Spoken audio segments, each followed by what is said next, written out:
আসসালামু আলাইকুম আপুরা, কেমন আছেন? আশা করি ভালো আছেন। দূরে কিংবা কাছে যেসব আপুরা আমাকে দেখতে পাচ্ছেন সবাইকে জানাই অসংখ্য ধন্যবাদ। তো আপুরা, আজকে আমি দৈনন্দিন ঘরের কাজকর্ম নিয়ে আপনাদের সামনে সবসময় হাজির হই। তো আজকেও আমি আমার দৈনন্দিন ঘরে রান্নাবান্না নিয়ে হাজির হলাম। তো আমি আসলে আমার ঘরের কাজকর্মগুলো যেভাবে করি, তো সেগুলো নিয়েই সবসময় আপনাদের সামনে হাজির হই এবং সেগুলোই আমি দেখাই আর কি। তো আজকে আমি খুবই মানে অন্যান্য কাজকর্মগুলো এখনও করিনি। তো খুবই সাধারণ রেসিপি রান্না করব। তো যেহেতু এখন শীতের দিন, তো এটা তো সবাই জানে। তো আমি এখন পাতাকপি ডিম দিয়ে ভাজি করব এবং মুরগি রান্না করব। আর বিকালের জন্য নুডলসটা রান্না করে ফেলবো। তো আমি এই রান্নাগুলো এখন করে ফেলবো আর কি, ঝটপট করে। তো আমি চিন্তা করি কি, যখন রান্না করতে আসি ভাবি কি যে যত তাড়াতাড়ি সম্ভব হয় রান্না করে বসে থাকলে ভালো। দেখা যায় আবার বিকালবেলা আর রান্না করতে ইচ্ছা করে না। অন্যান্য কাজকর্ম করে দেখা যায় যখন সব কাজকর্ম শেষ হয়ে যায়, তখন কিন্তু বিকাল হলে কিন্তু মন চায় না যে আর কাজ করি। তারপরেও দেখা যায় সন্ধ্যার দিকে সকালবেলা পরিষ্কার করলেও আবার একটু নোংরা হয়। তো নোংরা হলে আবার পরিষ্কার করতে হয়, এই আর কি। বাড়িঘর আসলে আপনি যতই পরিষ্কার পরিচ্ছন্ন রাখেন, আবার মেহমান আসলেও দেখা যায় হুটহাট কখন আবার মেহমান চলে আসে, তাই তো বাড়িঘর পরিষ্কার রাখাটাই অবশ্য জরুরি। আমি অবশ্য চেষ্টা করি যে যখন মানে সবসময় রেগুলার রুটিন অনুযায়ী আমার কাজকর্মগুলো যেভাবে সুন্দরভাবে গুছিয়ে করতে পারি সেটাই চেষ্টা করি। আর যদি অনেক সময় শরীরটা ভালো না থাকে বা থাকে না, মানুষের মাথা ব্যথা থাকতে পারে, মানুষের বিভিন্ন ধরনের সমস্যা থাকতে পারে, তখন দেখা যায় হয়তো একটু কাজটা দেরি হয়ে যায়। তবে কাজ তো কাজ করতেই হবে, স্বাভাবিক। আর এটা তো প্রত্যেকটা মেয়েদেরই করতে হয়, কম বেশি, কারো কম বা কারো বেশি, এটাই। তো আমার যেহেতু মানুষ কম, তো আমার ঝামেলাও কম, তো আমার তেমন একটা কাজের কোনো না। আর অনেক কিছু আমার রান্না করতেও হয় না, খুবই অল্প সামান্য রান্না করি। দেখা যায় এটা দিয়ে আমার হয়ে যায় যে অনেক কিছু রান্না, 5-6 পদ, যেহেতু মানুষ কম, তো তাই যতটুকু রান্না করি আমার মতে এটাতেই আমার হয়ে যায়। ডাল, একটা ভাজি, একটা তরকারি হলেই হয়ে যায়, আর ভাত। আর এছাড়া আর আমি তেমন কিছু আয়োজন তেমন একটা করি না।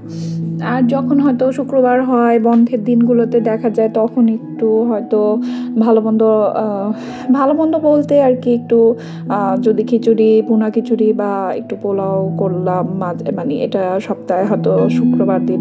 আবার বিশেষ কোনো কিছু থাকলে হয়, এছাড়া সবসময় হয় না। তো এই আর কি, মানে ধরা বাঁধা কোনো নিয়ম নেই। তো আমি ঘরে সবসময় যা রান্না করি, যা খাই, তো সেগুলোই আপনাদের সাথে দেখাই। তো আর আমার কাছে ইদানিং মনে হচ্ছে ঠান্ডাটা কমে আসছে। দেখা যাচ্ছে ঠান্ডা তেমন একটা লাগে না এখন। আগে এতদিন একটু ঠান্ডা ঠান্ডা লাগছে, দেখা যায় কি এখন তেমন একটা ঠান্ডা লাগে না। তা আমি অবশ্য কাপড়গুলো তো নিজেরটা নিজে যেহেতু ধুই, তো আমি এখন ঠান্ডা পড়ছিল দেখে আমি দেখা যায় আমার কাপড়গুলো একটু 2 দিন পর পর ধুয়েছি। রেগুলার ধুইলে তো আমার দেখা যাবে ঠান্ডা লেগে গেছে। আর আমি চেষ্টা করি কাজকর্মও করব, পরিষ্কার পরিচ্ছন্নও থাকি, আবার নিজেরও যত্ন নেই। যেহেতু আমাকেও সুস্থ থাকতে হবে। আমি যদি এখন কাজকর্ম করে অসুস্থ হয়ে যাই, তারপরের দিন আবার আমার কাজটা কে করবে? তো আমি সেই চিন্তাটাও করি আপুরা। হয়তো অনেকে অবাক হতে পারেন, কিন্তু এটা কিন্তু আমাদের প্রত্যেকটা, দেখা যায় মেয়েরা, দেখা যায় সারাটা দিন প্রত্যেকটা মেয়েরাই দেখা যায় সংসারে কাজকর্ম করে। তাদেরও উচিত নিজেদের প্রতি একটু টেক কেয়ার নেওয়া, যত্ন নেওয়া। তো শুধু সারাক্ষণ কাজকর্ম নিয়ে থাকলে তো আর হয় না। তো নিজের শরীরে দেখা যায় ঠান্ডা লাগে, হয়, তো বিশেষ করে দেখা যায় ঠান্ডা লেগে যায়। তো ঠান্ডা থেকে বেঁচে থাকার যতদূর সম্ভব আমি চেষ্টা করি। আমি মানে মানে চেষ্টা করি, মানে যতদূর সম্ভব। এই জন্য সেভাবেই চলার চেষ্টা করি। সকাল সকাল ঘুম থেকে উঠে সম্পূর্ণ ঘরের কাজকর্মগুলো করে ফেলি, রান্নাগুলো গুছিয়ে সব কিছু নিয়ে সুন্দর মতো রান্নার কাজগুলো করে ফেলি। তো আমি দেখা যায় কাপড় চোপড় ধোয়ার থাকলে হয়তো সেটা আগে যেমন গরমের দিনে আমি রেগুলার ধুয়ে ফেলতাম আমার কাপড়গুলো, এবং তো এখন একটু হয়তো 2 দিন পর পর করি। তো এই, আর আমার কাছে সব কিছু একটু ঝাল ঝাল ভালো লাগে আপুরা। আমি ভাজিতেও একটু ঝাল দিয়েছি, আবার মুরগিটাতেও একটু ঝাল আমার কাছে স্পাইসি ভালো লাগে, যেহেতু কাঁচামরিচ কোনো ঝালই লাগে না তাই। আর আলু একটু দিতে হয়, যেহেতু আলু তো ভালোই লাগে, খারাপ লাগে না। পাতাকপি ভাজিটা আমি ডিম দিয়ে করে নিয়েছি। তো রেসিপি তো এগুলো খুবই সাধারণ। তো এটাকে আমি গোটা গরম মশলা দিয়েছি, এলাচি, দারচিনি এবং তেজপাতা এবং এগুলোকে দিয়ে আদা রসুন দিয়ে কষিয়ে ভালো করে হলুদ মরিচ জিরা ধনিয়া দিয়ে কষিয়ে তারপরে এই যে মুরগিটাকে ছেড়ে দিলাম। তারপর মুরগিটা কষানোর পরে আমি আলুটা দিলাম, এই শেষ। তো ভাজিও একই নিয়মে, তবে ভাজিতে আমি গরম মশলা দিইনি। তো আজকে আর আমি বাটিতে মানে এখন এই তো রান্না হয়ে গেল, রান্না করতে সময় লাগে না, ওই যে গুছিয়ে নিলে আর কি, এই আর কি। তো এই যে হয়ে গেল, এখন আমি ভাবলাম যে বিকালে একটু নুডলস যেহেতু করবো, তো বিকালেরটাও এখন করে ফেলি। পরবর্তীতে বিকালে দেখা যায় অনেক সময় ভালো লাগে না, করতে ইচ্ছা করে না। শুধু একমাত্র কাজের মধ্যে ভাল লাগে চাটা বানাতে, কারণ যেহেতু আমি সেটা পছন্দ করি, চা বা কফি, এই জন্য আমার সেটা করতে আলসেমি লাগে না। অন্যান্য কাজকর্মগুলো আমি দেখা যায় রান্নার সাথেই করে ফেলি। যদি বিকালের কোনো নাস্তার আয়োজন থাকে তো সেটা আমি রান্নার সাথে করে রেখে দিই। বিকালবেলা যদি গরমের প্রয়োজন হয় একটু কুসুম গরম করে খেয়ে নিই, বা গরম না প্রয়োজন হলে সেটারও দরকার নেই, এভাবে করে নিই।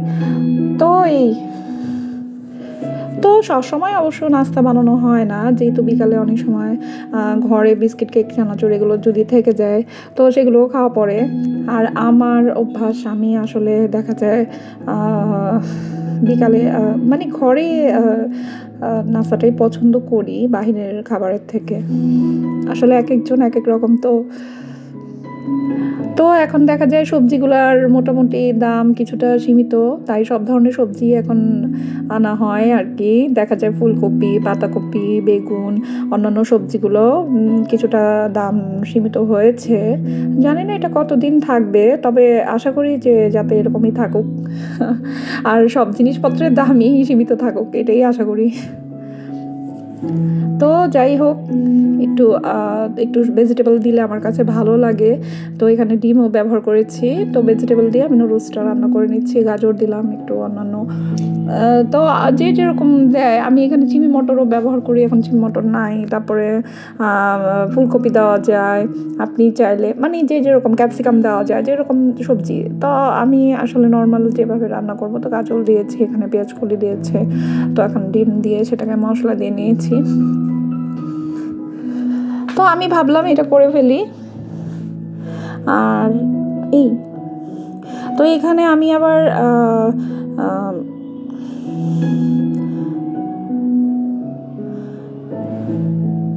অন্যান্য কাজকর্মগুলো করব, আগে রান্নার কাজগুলো সেরে তারপরে ঘরের অন্যান্য কাজকর্মগুলো করব।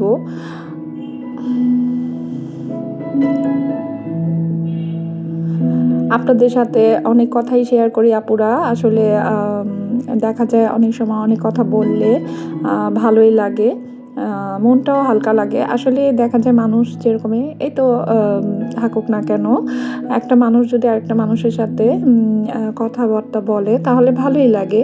এতে নিজের কাছেও ভালো লাগে এবং মনটাও হালকা হয়। আর এই আর কি। তো সবাই অবশ্য সব ধরনের না, আবার দেখা যাবে সবার সাথে সব কথা বলাও যায় না। আমি আসলে দেখা যায়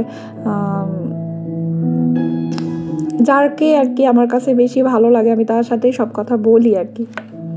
এখন তো আর সবার সাথে এমন খুলে কথাও বলা যায় না, আর এরকম মানুষ খুবই কম আছে। দেখা যাবে আজকালকার মানুষের সাথে একটা বলতে গেলে আবার হয়ে যাবে আরেকটা। তো এইরকমও।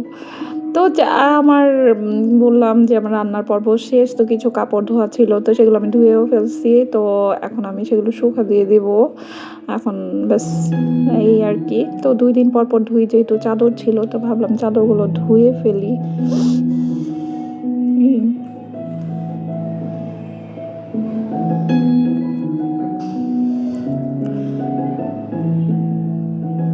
আর কাপড় কিন্তু শীতের দিনে শুকতে অনেক সময় লাগে। যদিও আমি এই জন্য কী করি, 2 দিনের জন্য রেখে দেই, যে যাক আস্তে ধীরেই কত 2 দিন বলতে কি মানে যেমন আজকে শুকা দিলাম, আজকে সারাদিন থাকুক, বারান্দায় তো সমস্যা হয় না। তো এখানে বাতাসে শুকে যায়। আর যদি ঘরে আনি, ঘরে তো আর শুকা দেওয়ার কোনো আলাদা প্লেস নাই, জায়গা নেই, তো ঘরে কোথায় দিব, তো বারান্দায় দিয়ে রাখি। আর দেখা যায় বিভিন্নভাবে ঘরে আবার দেখতে খারাপও লাগে, যতই ঘরে কাপড় দেওয়া হয় না কেন, ভালো লাগে না দেখতে। তো দূরে কিংবা কাছে যেসব আপুরা আমাকে দেখতে পাচ্ছেন, যাদের কাছে আমার ভিডিওটি ভালো লাগবে তারা অবশ্যই লাইক, কমেন্ট, শেয়ার করবেন এবং সাবস্ক্রাইব করে আমার পাশে থাকবেন। যেসব আপুরা আমার ভিডিও দেখেন এবং আমাকে ভালো, ভালো কমেন্ট করেন সেসব আপুদের জানাই আমি মন থেকে অনেক, অনেক দোয়া এবং ভালোবাসা। সবাইকে খোদা হাফেজ, ভালো থাকবেন।